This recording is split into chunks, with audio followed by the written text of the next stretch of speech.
Well, Yeah, what are you gonna do? What are you gonna do about it? That's what I'd like to know. All right, all right, all right. I think we can do a show now. All right, and that has to go out there. So many little things. yep. There should be a little checklist. All right, you're not gonna take over the show, are you? No. Like yesterday. All right, here we go. Well, almost.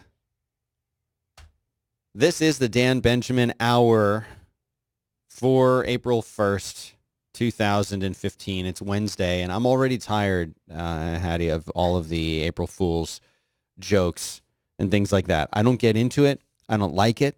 I don't think it's funny. I don't think it's cute. I don't think the jokes are cute. There's nothing original out. I'm just completely over it this year more than I have been in the past. Yeah. I'm just over it. I never. I'm sorry. I'm not. I'm not fun. It puts me in a bad mood. I'm no fun at all on today. It's the worst day. It's The just, worst day. I feel like on April Fools, like today, I don't know. I don't trust anything. Yeah. Anytime anybody says something, I'm like, I don't know about that. Well, let me give you the perfect example. And I can do that with some of today's news. I'm not covering anything, there's the one thing that Google did that's if you go to com.google, I'm not even going to show it. You go to com.google, it shows everything in reverse. Have you seen, I'll show I'm you. going to. Fine, I'll show you. Oh. Com.google, which doesn't seem like it should work, but it does. It should be or it should be moc.elgoog. See that what's interesting is this one isn't even doing it. The browser was too smart for it. But here's com.google and everything is in reverse. See? Yeah, mine Everything's in reverse. So if you type in like a person's name, it'll show everything. It'll show everything in reverse, and you have to use the different arrow keys to space around.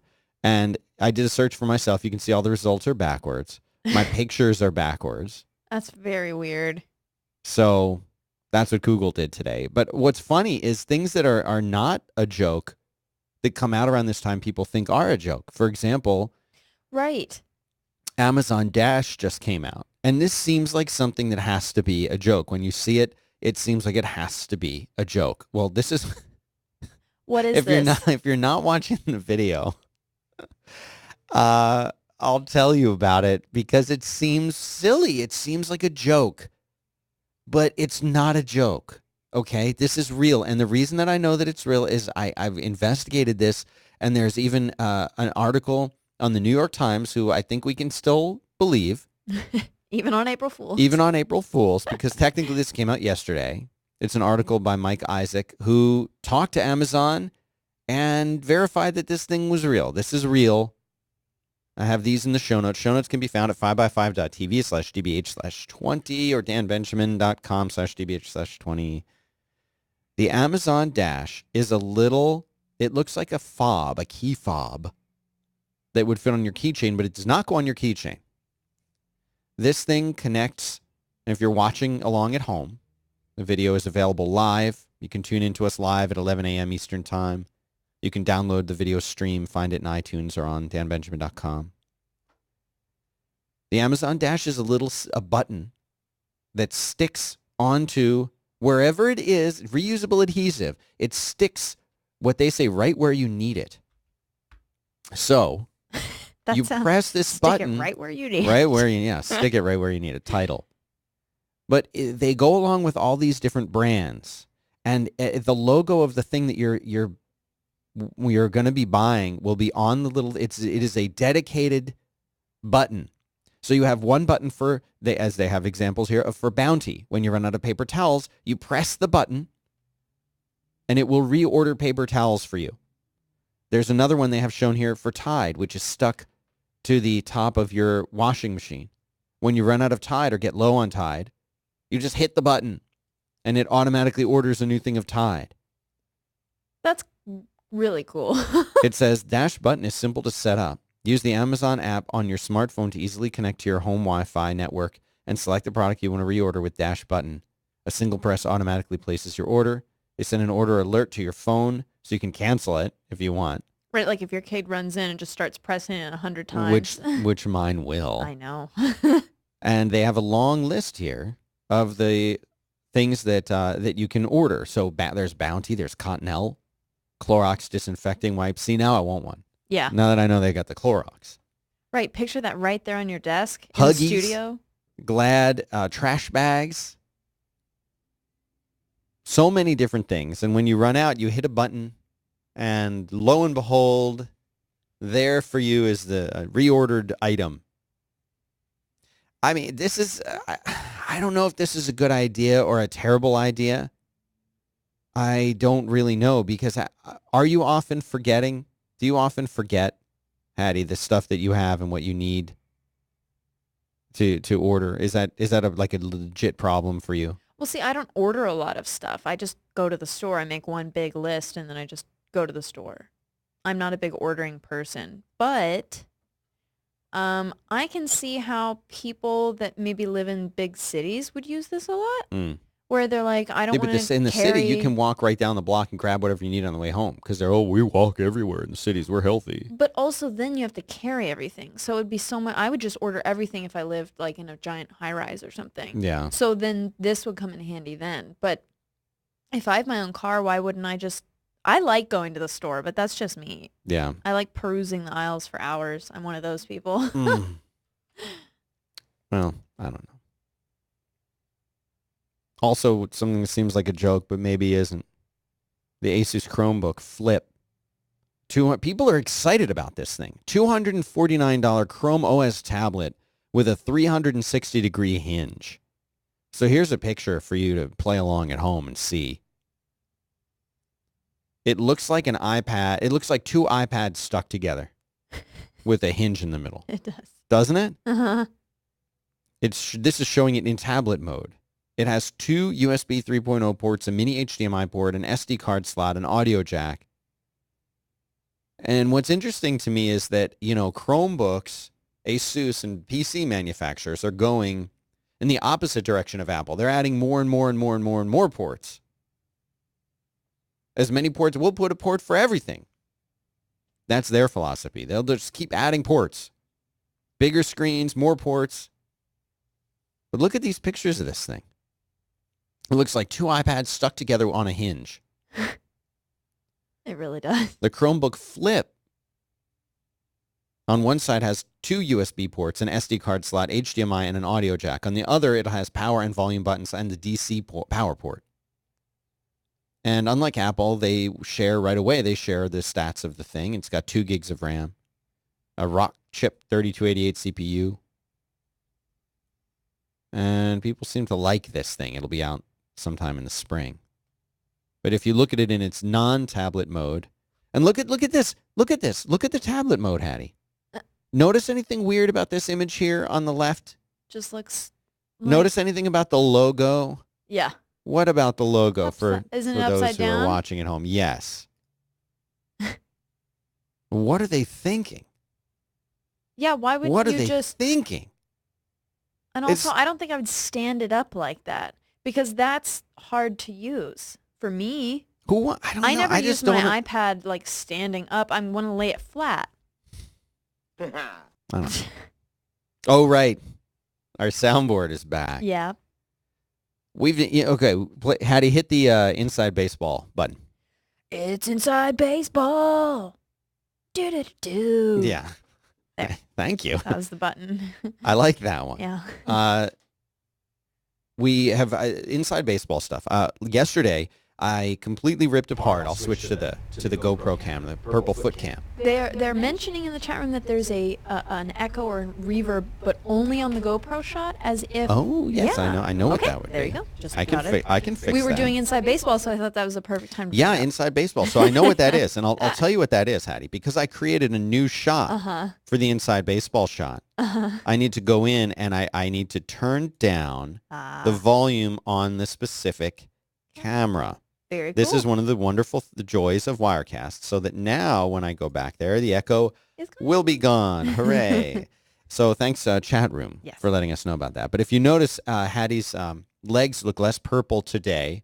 That's because she's covering them with jeans. Yep. I'm just going to have to wear pants and socks Yeah, and because we shoes. don't want those complaints. So rather than No. fix it with the camera, we'll just have Hattie. I'll just change my entire Or wardrobe. you could lay a blanket or a tarp over your I your like legs. a tarp. That's a good idea. Anyway, this Inside Baseball, we pretty much ripped apart the rack that you see right there, or in this shot, that guy, and rebuilt it and did the same thing in the other audio room because we wanted to bring more capabilities to this studio and enhance it and make it the best that it can be. So right now, all because of that amazing rack that you see behind me. Keep your mind out of the gutter. All because of the amazing rack.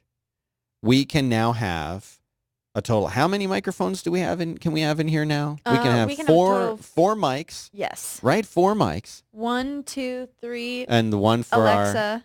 What time is it? She didn't hear me. Alexa, what time is it? The time is 10:38. See, we got her back on mic 4. We've got a guest. We can have now a total of 4 Skype guests in here if we want, which is nice. I don't think we'll do that a lot. That'd be a lot of people. And we have our soundboard back, and we have a dedicated streaming machine and all of this stuff. And we did it just by repurposing other machines and making it work. All of these are things that we do because we love you. We love you, the listeners, and we want this to be the best show in the whole world. I mean, it's already the best show, but we just want to keep making it better. Let me do a quick spot, and then we'll get our first guests on here. Who do you want me to do first? Wealthfront or Linda? Ooh. Who do you want? Well, you pick it. I don't care. Let's do Wealthfront. Wealthfront. Let me tell you a little bit about Wealthfront. I'm getting into, when Hattie first put this read in front of me, and I was beginning to familiarize myself with this company, Wealthfront, I was a little bit of a skeptic because I thought, in my old-fashioned way, I thought, who's going to understand best about money management? Some old dude who's going to invest everything I have into a blue chip stock. And I'm like, no way, of course not. We've got amazing software and software that's guided by people who are really smart to manage your portfolio. That's the way of the future for sure. I really, really think they're onto something here with Wealthfront. Think of it as like a simple web-based portfolio management system. 24/7, they're managing your investments. They're rebalancing your portfolio. They reinvest your dividends, and they do it all commission-free, constantly monitoring your portfolio for opportunities to lower your tax bill. I mean, because the software is so great, it can do all of this, and they do it at 0.25% per year, which is less than a quarter of the cost of a traditional investment advisor. You don't have to worry about commissions, hidden costs, little fees here and there. They track all of the assets. They diversify you. They keep the fees low. And they keep you smart about taxes. What more could you want with an investment? You skip all of those in-person meetings and office visits and phone calls and just jump right in. You tell them how aggressive or conservative you want to be when you sign up, and you can change that. You feel like being less or more aggressive as your portfolio grows, you can do that. They currently manage over $2 billion in client assets. That's a lot. Now, listeners of this show, if you go to wealthfront.com/5x5, wealthfront.com/5x5, your first $10,000 will be managed for free. So that's nice. Not that their fees are high, but you don't even have any fees. Right. Now I have to read this disclaimer. I've been practicing this. Did you hear me do it? Did you hear me do it yesterday? You nailed it on Back to Work. Oh my gosh. Yeah. I was very proud. Very rarely do I pat myself on the back for a job well done. But my reading of that was up there with those terrible car commercials. Or like an allergy medication. Yeah. All the side effects it has. All right. So let me do this read. This is a required disclaimer. I have to read this. If I don't read this, they'll get sued, and then guess what? They'll sue me. Probably, yeah. So, Wealthfront Inc. Oh, I already messed up.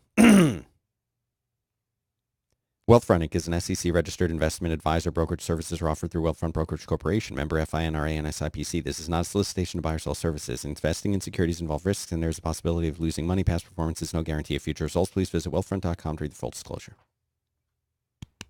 That's why I won't do 2 shows a night.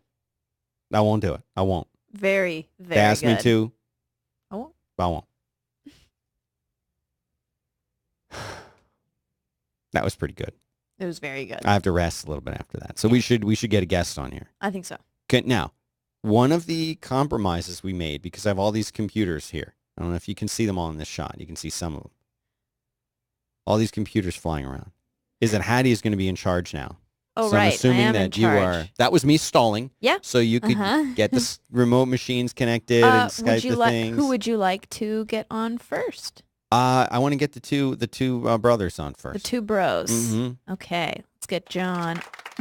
Let's get John on. And you can tell us who they are as they join. Yes. John. John is first. John who? John Sextro. All right. Why is his volume so low? Turn up the volume, please. Yes. Hello, Dan. Hello, John. How are you? Is the volume all the way up? All the Hattie? way up. All the way up, Hattie. Yep.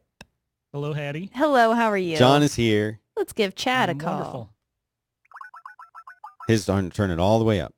His is... Wait. There. His is all the way up. Hello, hello. Hello, Hey there. Chad. How are you? I'm doing very well. How are you? Doing great. I'm going to have to boost their volume. Yeah. All right. Guys, you're going to get to watch some inside baseball stuff right now while I do this. Because Inside baseball. yeah. Yeah. We need a little song to go along with this. We're going to be working on recording some songs. We're going to get Hattie's actually taken some opera classes. I've In noticed. On Linda. yeah, and this is Mopac Skype, right? Yes. Mopac All right. Skype. Can you Kind of a disconnect so musician. that I can control it, please? Definitely. All right. I got too many keyboards, and this one's the one that's low on batteries, Hattie. Oh, no. See, the audio people, they'll never hear any of this. The people who just download the show on the audio, they'll never hear it. They hear the edited They version. only hear the cleaned up, edited version. So what I'm doing is I'm going, okay, well, not much I can do there. So you know what I got to do? I got to go over to the rack and turn it up. And that means I got to look up which one is which. I think people like this. I think people like this. John, Yes. okay, so you are on, It's great. you're ADAT7 and he's ADAT8. Hold on, guys. Okay. It's lots of things happen. John, will you talk really fast? Oh, yeah, absolutely. Yes, he I'm sounds much talking. better. Okay. No, that sounds good. And Chad? Hello, I'm. Yeah, talking All that's very right, great. that's all I have to do is just turn some knobs. All right. Beautiful. Welcome to the show, guys. How are you guys? How are you guys doing? And who are you? And why do you suppose that you are here on this show today? What's the story with the both of you? Because you both have such wonderful voices, and your pictures show you guys that you're so happy in Happy. the pictures. What's making you so happy? John, you want Well- to go first? Sure. We're now on the 5x5 network, Dan. On with iOS. Yes, And iOS. What is iOS? iOS. It sounds like you're saying iOS wrong, but you're not. You're saying it on purpose that way. I'm saying it correctly. What's the story? What is iOS all about? Go ahead, Chad. Well, to quote our tagline, it's a iOS podcast for iOS developers by iOS developers. So we like to talk about iOS and Apple related things. And yeah, we try to fill an hour with interesting stuff, but sometimes we don't quite make it, but we try. What? We do it every time. What? What are you talking about? So you Oh, that's you right, yes, have no, we're perfect. We nail it. you every have time. like a deadline. Is that what you're saying? Where if you hit like 59 minutes, that's it. You cut it off. Yeah. Yeah. So we did it. We made it. Yeah. Cut, print, ship Ship it. it. So what I really liked about your show, or what I do like about your show, but what I liked about it when we first started talking about it is so many of the shows that focus on iOS development or development in general get mired in technical details and don't bring any levity or lightness. And you guys are so good about making it fun and about, I think, reminding people what they like, what you like, and what they can enjoy about doing development. I mean, it seems like you guys are doing this, but you're having fun with it. And for me as a developer, over the many, many years that I did that full time and still do it sometimes, it seems like it's easy to burn out and kind of lose the excitement that I think is such a big part of doing development well. Does that resonate with either of you guys, Chad? Yeah, I mean, we try to have fun on the show. I listen to several other technical podcasts, and a lot of them are focused on the news or current events or get really down in the details. And yeah, we try to have a happy medium and just not take ourselves or the work we do too seriously, because if we I think we individually, the hosts, try to have fun at their own jobs, and so we try to bring that to the show. Well, I think it comes through. John, when you kind of, would you say you're the person who brought the other two hosts, Chad and Daryl, who's not here with us today, together? Was it your idea, or was it a unified thing all to do it? Well, it was my idea, and we actually had a few different hosts along the way. And then one time we talked bad about Chad, and then he had a fortuitous conversation with one of our old hosts, Jason. They actually ended up working together at the same company. Oh, nice. And Chad's like, "Hey, you guys talked about me. I want to get on your show and defend myself." Right. And then we never let Chad go from there. That's pretty cool. And then we added in Daryl as well. Oh, I met Daryl. I can say where he is, right? You guys talk about that kind of thing, right? Absolutely. He's over at the Twitter. Yes. He's at the Big T. And we met him there when we were that was, about a year ago, right, Hattie? A little bit less than a year. A little less than a year ago. We were over way up there in San Francisco, and we had a little meeting at Twitter. We were not brought in. I think when people come into Twitter, they're brought in some kind of official capacity. We were kind of snuck in that back door. Right. Kind of shuffled in. Yeah. Along with the large group. We did have our pictures taken and IDs and collected and everything else, but mainly we were in the cafeteria, which is nice. Have you guys ever been in that cafeteria? Yes. So yeah. I also used to work at Twitter. Not there now, but yeah, I had many a lunch there. Good riddance, right? Just kidding. I'm just kidding. Right, though? Seriously, though, right? Just kidding, but right? Okay. So tell me more about your show. You guys have done how many episodes now of this great show? 61, and we have number 62 in the can, ready to roll. What do you feel like is the biggest challenge for you guys in doing this show? Like, what is the biggest challenge for you in making the show successful, in bringing fun to it every week, in keeping it fresh? I mean, you're talking about development, and a lot of people would argue that, oh man, there's not that much to talk about in development. You guys find something every week that's really interesting. I mean, I listen to your show, and that, to be honest, it says a lot because I'm not doing any iOS development at all, and I kind of want to, but I don't really have the time to it. But I feel like somehow listening to what you guys are doing keeps me like in the loop in a way, if that makes sense. Not so much for the news, but like I want to know what you guys are up to in this space, and it's a good way to kind of stay connected in a way. Yeah, I mean, I think the hardest thing about it, Dan, is doing those things, is keeping it fresh, coming up with something that's interesting to people to talk about. It's interesting to us to talk about, and in a way that we can keep it fun and light.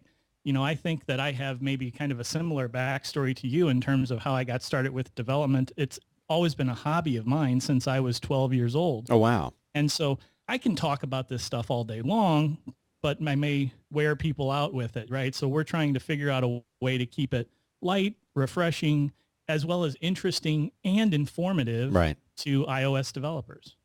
I mean, so at the end of the day, you're doing one of these shows a week. Do you think that in the long term that you're going to move into doing a daily show with this so that you can bring people up to date moment by moment as you're writing code, let people watch you code, send a live stream of every character that you type on the screen? We'll just Meerkat and Periscope it, right? What do you think of those? Okay, so let's talk about that for a second. Let's talk about, you brought Meerkat and Periscope. So there's two questions that I have for you guys about that. The first one is, both of these apps came out very close to one another. Meerkat was first, Periscope, of course, famously second, but a lot of people would argue it's the better of the app, and not only of the two apps, not only because it has the backing and support of Twitter and Twitter's social graph, whereas Meerkat's was cut off, but because it's just a flat-out better app. Some people like the experience of it better. Some people say that it's more fun. I remember Hattie and I were talking about that, and Hattie, you were saying something to that effect. You liked it better. It doesn't feel like you're disconnected from everyone that's watching I guess. It makes it feel more connected to the people that are, I guess, being entertained Because of the by little you hearts, because and the way the comments, interaction. and you can kind of you could do like an Ask Me Anything or a Q&A, and Mhm. it's actually interactive, where Meerkat just kind of seems one-sided, like you're just kind of opening a door into what you're doing right now and people can watch, but there's not really any interaction between the two parties. Yeah. So let me ask you guys this question. And John, you go first. How important is being first compared to being the best or being better? In the app market, I think being first is everything Really? today. But with the Meerkat and Periscope as the example, I don't know that there was even really a difference when you think about it in the short amount of time that those two things were released. So if being that close, I just don't think there's a great deal of difference. And in that case, I think the better app is going to win that race. Because they were close enough. They were only weeks apart. So you're saying Right. that if it had been months or if there had been so Chad, let me throw this one at you. I've been talking about one of my heroes, Jay-Z, came out, went out, bought Tidal, and then relaunched it. 2 plans. You get regular definition for $10 a month. You get high definition for $20 a month, competing directly with Beats and Spotify.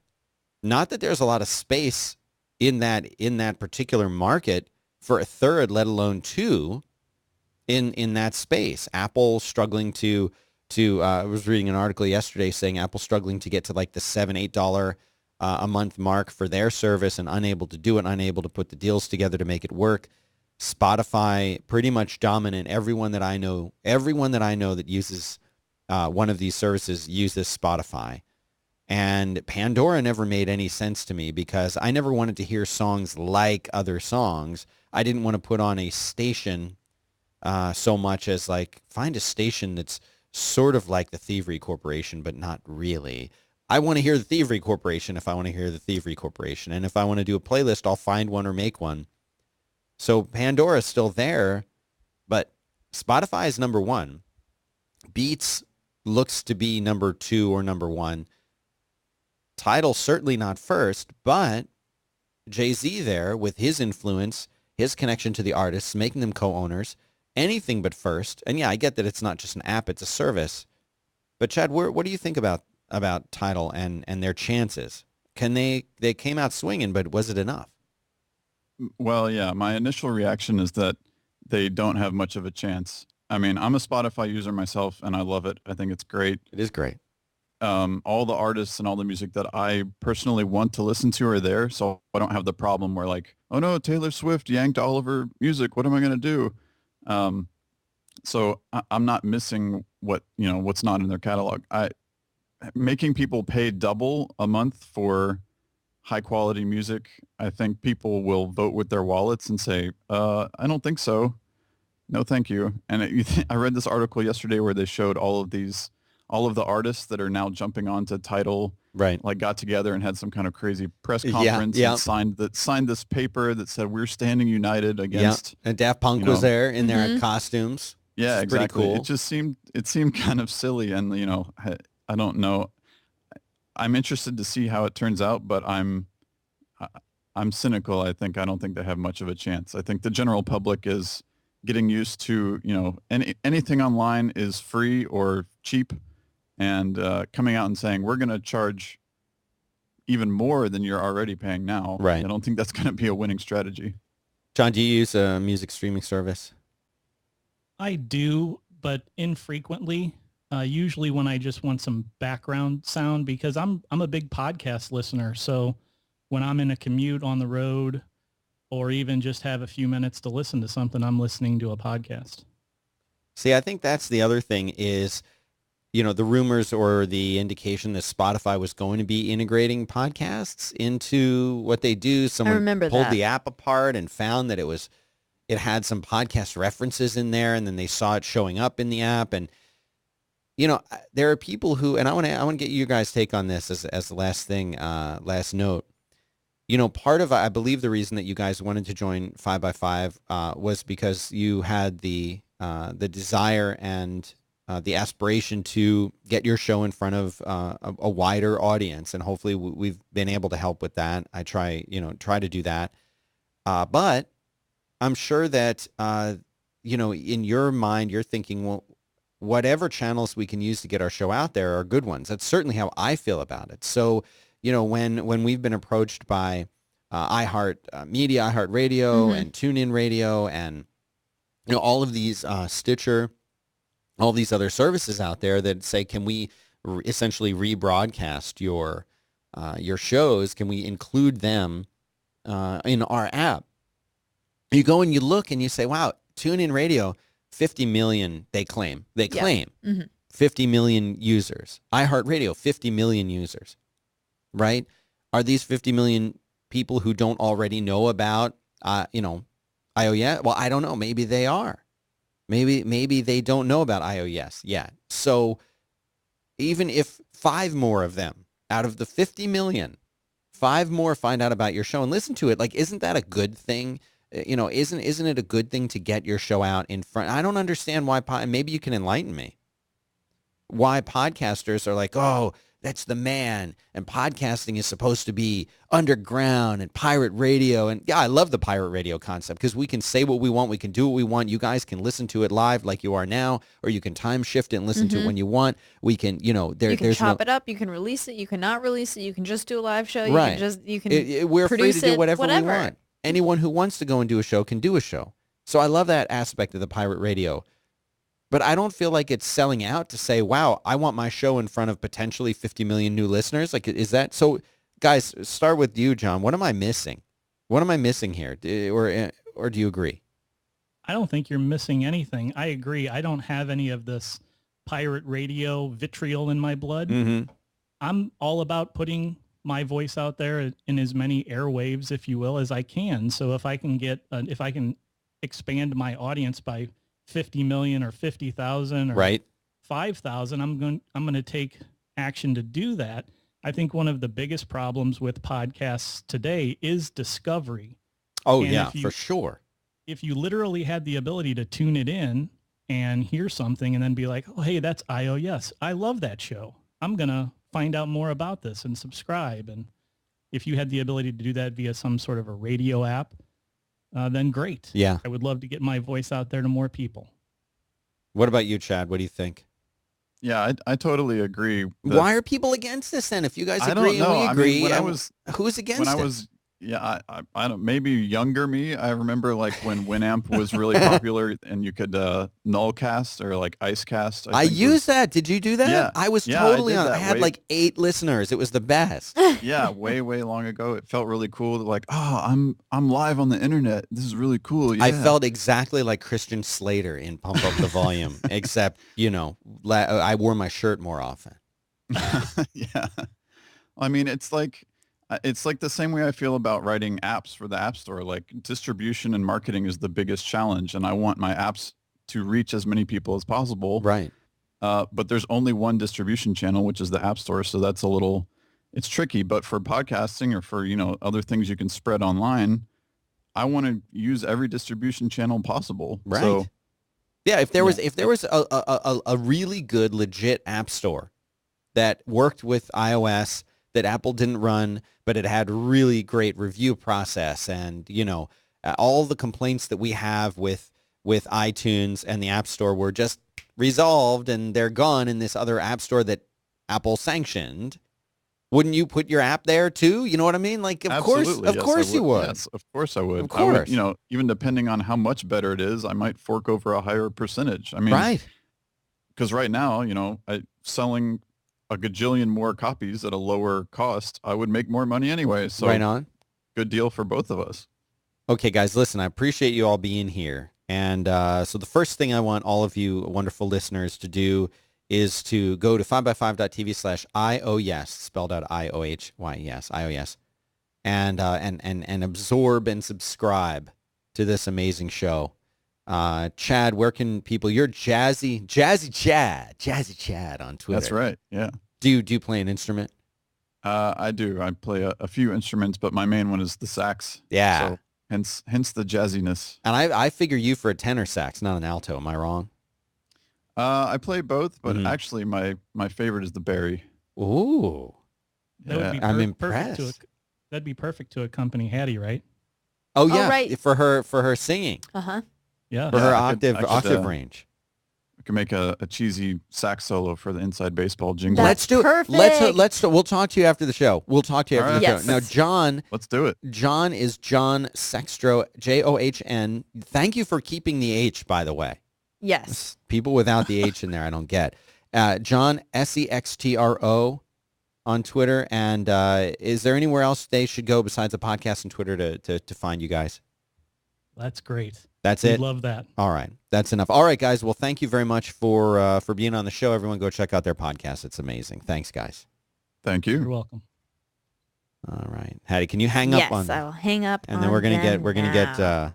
Get old Don on. Don on. I'm excited. I like What- Don. He's a wonderful. He is a wonderful guy. Wonderful sort of grandfatherly. What's He the is. masculine version of matronly? Wise? I don't know. That's what I would say. Did you hang up on the Yes, both they- of them? There. There he hung up goes. now. See the little? Did you hear that little sound? Little- Yeah, Yes. that was on Skype. Chad's. That was on Skype too. We need to look into that. They're great guys. I love that show. Yeah, they're fun. Really great We guys. need to get Daryl on next time too. Daryl. I see. If I would go with an alternative pronunciation. Daryl. Daryl. Daryl. Daryl. Do you care about? Would you do that? If he's okay. Didn't you with say it. you wanted? Can we say what you wanted to name your first child? Well, that wasn't completely serious. I just in You mentioning seemed names. serious when you said it. I mean, it's your kid. You name him whatever you want. Just I won't call you out on it. I won't say what it was. I'm just saying it's a unique name. I like unique. Well, I have a unique name. You Why have a wouldn't very, I go you with have a very unique? classic name. I know in everything there's Just 'cause always nobody a can Hattie spell it. available. Yeah. Right. Yeah, right? Like you have don't you have Hattie.com? I think do I have Hattie or HattieCook.com? I don't know what's Doesn't. on Hattie.com. It's all good. Please no one take that. This episode is brought to you by lynda.com, the online learning platform with over 3,000 on-demand video courses that will help you strengthen your business, technology, and creative skills. They are giving you, listeners of this show, a 10-day trial. Not 1 day, not 2 days. I'm not going to walk you up through it all. Okay. So But that's 10 worried. days. Not 3. 10 full days. And what this is, I don't know if they realize what they're doing because maybe they do because they're going to hook you. Yep. They're going to hook you. Hook 'em horns. Over 3,000 courses that are there. And they have some examples here listed. Income tax fundamentals. That's a very interesting one. I wouldn't have guessed that they would have had that one there. That's why I mention every time because like I'm thinking, oh, they're going to teach you how to use Excel. Or They're going to Photoshop. Photoshop. Learn how to edit a podcast in GarageBand, write Ruby. We even think of it in the creative sense, but there are a lot of there's things a that lot you of need to learn very how to do. practical stuff. Yes. Dan, if they have over 3,000 courses, I'm just going to round it to 3,000. Yeah. And you have 10 days, that's 300 courses a day. You could blow through all of them. Could you fit in? Well, Hattie is making a good point, and the point she's making is not all of these courses are many hours long. Some are very, very short. They may have an intro class or an overview class. They may have something that teaches you just how to do one specific thing, and their search engine is amazing. You can find exactly what you want to learn, jump in, and jump out. They're going to have to run with that. Just an idea guide. You can download this to your iOS or Android device, watch it on your computer, full access to every video as long as you are a customer of Lynda for a flat rate. Every month, full access. Sign up for your free 10-day trial. Lynda, Lynda, lynda.com/DBH. Visiting the URL supports the show. Signing up supports your life. Go check them out. Lynda.com. I like it. I'm on a roll with this Yeah, stuff. you are. I think they should, they're going to have to run with it, but You want to get Don on. do I want to get Don on or do I feel obligated to get him on? You want me to? His advice to me wasn't that good. Last time? I got sick. And he true. said I wouldn't. Yep. So I'm not sure if I want him on. I don't know who booked him. You did. Oh, all right. Get him on then. You gotta be fast. I know. Really I clicked it. fast It with didn't do anything. This Right. thing's delayed. Screen sharing's delayed.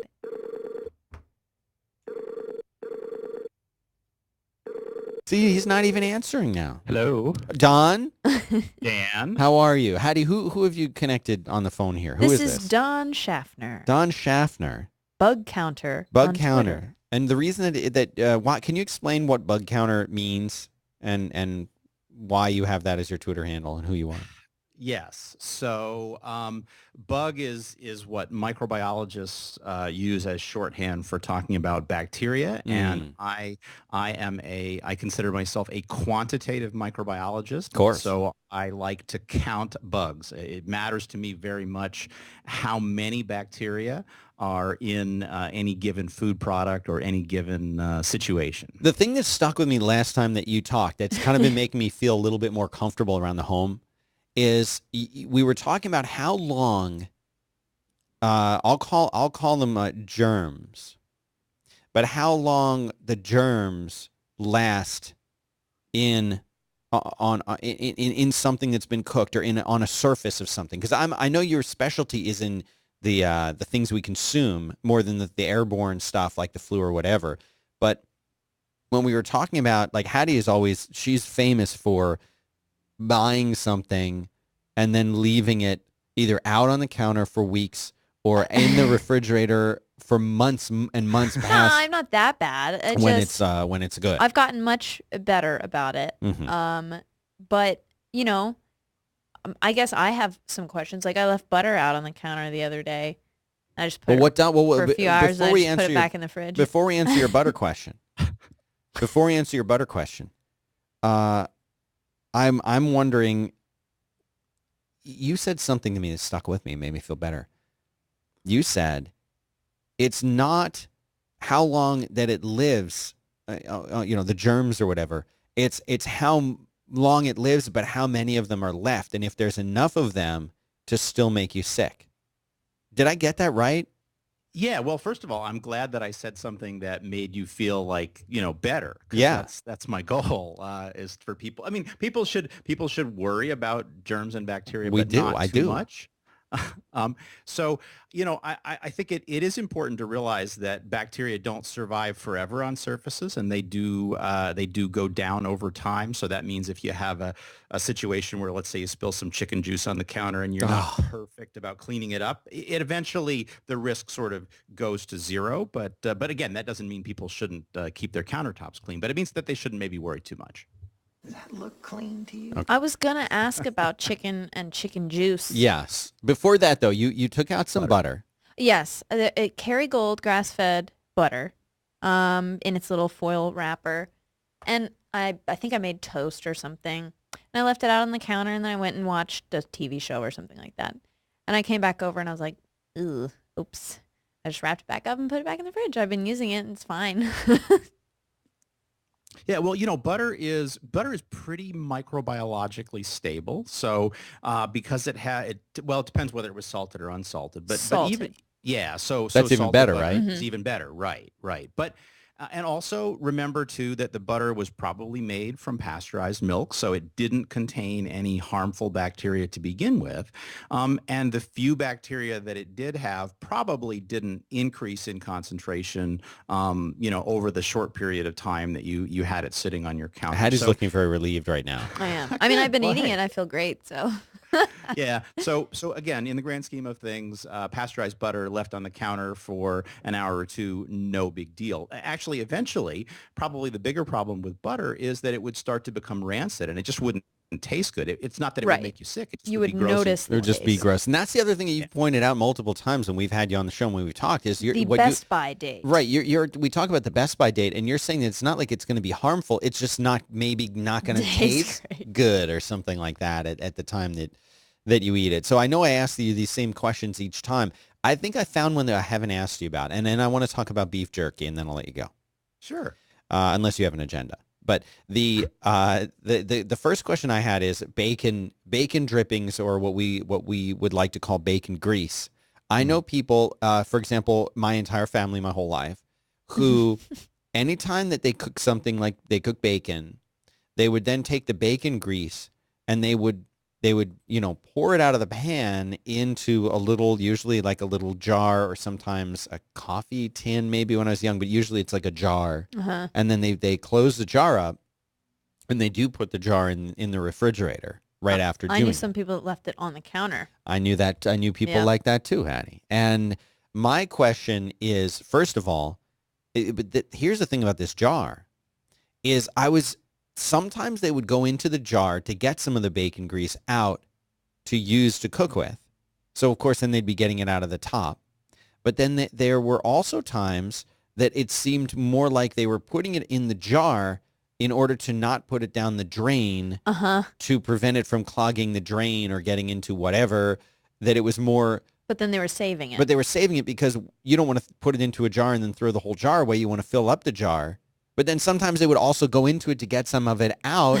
And then when the jar was full, they would throw it away and start over again. And sometimes it would smell. Yeah. Well, especially if it was being left out, it Right. would smell. So, Don, what's the story here? Is this a safe practice? Probably a safe practice. Again, something like bacon grease is pretty close to butter, right? It's got a high fat content. Sure. Bacteria need moisture to survive. Generally speaking, pure fat doesn't have moisture in it just because it's fat. It's not water. Right. So from a food safety perspective, it's probably, again, not it's kind of a little bit of a disgusting practice, but again, from a food safety perspective, not really that risky. And certainly the idea of not pouring it down the drain is a great idea. I know in restaurants and things like that, they have grease traps for exactly that reason. Interesting. To trap the grease. So certainly pouring grease down your drain is not a fantastic way to get rid of it. It'd be better to let it solidify and then put it in the trash and, do that with it, Right. or save it and use it as a delicious, tasty spread. Mhm. Okay. Now, my big question, Yeah. and your cohort, the other bug guy, Yes. Ben um, Chapman from yeah. North Carolina State. yeah, he really screwed me up, and I want to tell you what he did, and this requires a little bit of a story, but it's a heartbreaking story. For my whole life, I've enjoyed beef jerky. And when I went on the paleo diet, I learned about the importance of grass-fed beef and discovered grass-fed beef, and found that, at least back then, now there are other choices, especially bison grass-fed beef. You can buy beef jerky that's happy. But at the time, there really wasn't. And I started making my own beef jerky, and I researched how to do it. I experimented with different marinades and recipes and things like that. And I started making my own beef jerky with grass-fed beef, really high-quality beef. And I bought one of those dehydrator type machines where it looks like a large canister, and it has different levels of trays in the canister. And you can set the temperature, and then it blows the air and dehydrates using, I guess, the warm air, hot air, whatever you want to call it, dehydrates the beef and makes a beef jerky out of it. But you can also use it to dry other things. For example, you could cut up a banana and make your own little banana chips with it. You could do Ooh, all apple different chips. kinds of fruit, apple, whatever Yum. you want. And it worked great for all of that. And I've been doing this, and I did this for a while. And I got this marinade. So good. It's the best marinade. I'm never sharing how I make it. It's amazing. It really is better than any commercially available beef jerky. And people would try it, and they would say, wow, where'd you get this? And I'd say, well, I made it. And they'd be like, there's no way that you made this. This is way better than anything I've ever tasted. It's award-winning. I'm giving it an award. It won lots of awards from everyone. And then I was doing this show, and your friend over there, Mr. Know-It-All, says, listen, he said, don't do that. Don't do it. Stop doing it. It's not safe. You're going to get E. coli. You're going to get all these horrible things. And then he started so are all your describing, friends. and so are all your friends and your children. And these are the symptoms of E. coli, and this is what's going to happen to you, and this is the way you'll die. And I was like, this is really, and so ever since then, he put me off from it. And I really want to do this again, but I'm really legitimately worried about this. I even got rid of the dehydrator years ago, and I want to get it again and start doing this again. But can you Can you tell me why this is so bad and what the risk really is here? Well, yeah, and it's a little complicated, but I'll do my best to walk you through it. So the risk with any so when you're making beef jerky, it's kind of a race between two things. So the more you get the meat dry, the more you actually preserve the bacteria that might be present, Salmonella and E. coli. The hotter you get it, but only if it's a moist heat, that's what kills the bacteria. A moist heat. A moist heat, right. A moist heat. The issue is that you want a hot temperature under high humidity conditions at first. Yeah. And then once you're sure you've killed all the bacteria or you've killed enough of the bacteria to reduce your risk, then you can move into the dehydration process. What do they sell these things for with instructions on how to make beef jerky if making beef jerky is going to kill me? Well, and that is irresponsible, right? So if a company out there is making a food product, a dehydrator, then I think it's incumbent upon them to develop safe, proven, validated recipes, just the same way that home canning can be dangerous. But guess what? You can develop safe, proven home canning recipes. Certainly, making beef jerky is no more difficult than home canning, but I think it's really, in part, incumbent upon the manufacturer of that equipment to spend a little bit of money, do a little bit of research, talk with some university folks, and develop some safe recipes. It's not that hard. It should be possible to do, but it is irresponsible of them not to do it. So my final question for you then is, I would like to continue and resume Benjamin's beef jerky, and I want your instructions on how I can do this without having to go to a commercial kitchen and commercial dehydrator. Is there a safe way or a safe? And I'll tell you what your buddy Gate told me to do, and I tried it this way, and it made the worst jerky I've ever had in my life. He said, what you need to do, and I knew it was going to be bad. Like, I knew it was going to be bad. I lost a whole batch. I'm still upset about it. I know you are. I can hear you tearing up. He said that I think his instructions were that I should heat the beef jerky to, I think it was 160 degrees or some, whatever the rule is, whatever you guys make up for me to do, I did it. However hot it was supposed to be to kill everything. And then I could dehydrate it after that. As long as it was cooked up to whether it's 160, 165, whatever, he had me cook it up to that. And I tried it two ways. I think I boiled it in a marinade or something like that till it got to that temperature. And then the other way I did it was in the oven, heating it on a thing to get it to that temperature and then dehydrating it. It was both ways the worst beef jerky any human has ever had. It was just the worst. So what can I do? What would you sanction?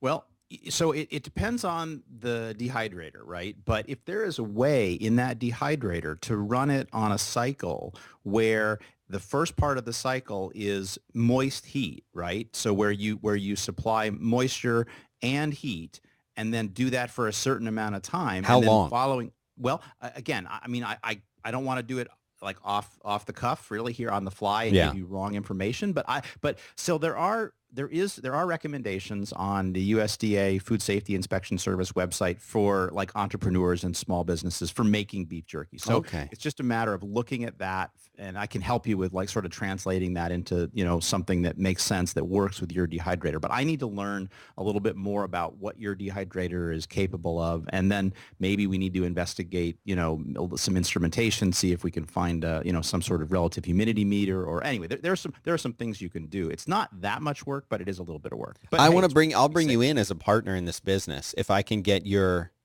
your advice. You could say it's certified by Don Schaffner. Right. Let's not do that. And we could call it Benjamin Schaffner jerky.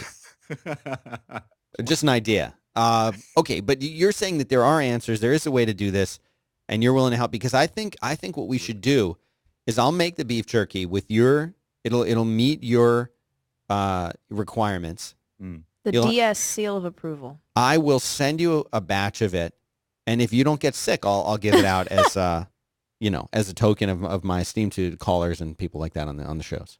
That sounds perfect. All right, that's what we'll do. So, John, Don can be found. You have a podcast. I do. It's not on 5x5. Shame on you. Hey, I've never been asked. So, you know what? Maybe we'll have to have a conversation after the show. What is the name of the podcast, and where can people find it? Sure. It's called Food Safety Talk, and you can find us at foodsafetytalk.com. And it's basically just me and Ben Chapman getting together on a regular basis and just chatting about food safety and about stuff going on in our lives with respect to food safety, about our work. We take listener feedback, just basically just talking about how to make safe food. It's a great show. It's a fun show, and my favorite part of the show is the segment you call the Takedown, where each of you argue with the other one about why beef jerky is unsafe and shouldn't be eaten. The other place you can go and find out about Don is on Twitter. Again, his Bug Counter, BUG Counter, COUNTER, and you are very active on Twitter. You will talk to people. You warn people when a new kind of noro virus, encephalitis, or whatever it is comes out, and you let people know about that. You can answer questions there, and a very helpful person. You enjoyed a barbecue with us. Yeah, come back. Come back, because we have much better places to take you. I'm coming back this summer, so we'll coordinate that. Fantastic. The other thing too that we should let people know is I have been a guest on at least several 5x5 shows, but most recently I was a guest on episode 16 of Better Know a Jackal. Oh, nice. That's I'll awesome. put that in the show Put that in the notes. show notes too. That's a new show for 5x5, not a new show in general. He's a wonderful host and interviewer. Better Know a Jackal. He started out Mike Biesterfeld doing these interviews, and he has found all kinds of people who you don't have to love 5x5, but it helps. And he went back, and he's got JXBX777 on there, Wonder Yak, all the people that show up in the chat room, Virginia_Funk, Kim Rohn, all the people, Ultra Nerd, Haroldina, all of our friends. He's interviewed, and now he's interviewed you. So I'm glad to see that. You said episode 16. It's in the show notes. There it is in the show notes. Look at that. There's Don right there. Well, very good. Well, thanks for being here today. I sure do appreciate it, and hopefully we can send some people your way. Absolutely. I'm happy to chat anytime, guys. All right. Take care. Bye-bye. Bye. That's it, Hattie. We got to go because I got to go do Amplified. Jim's getting angry. You don't want to anger the beard. No. Remember that one? Scary. It sounds kind of maniacal. I got two of them.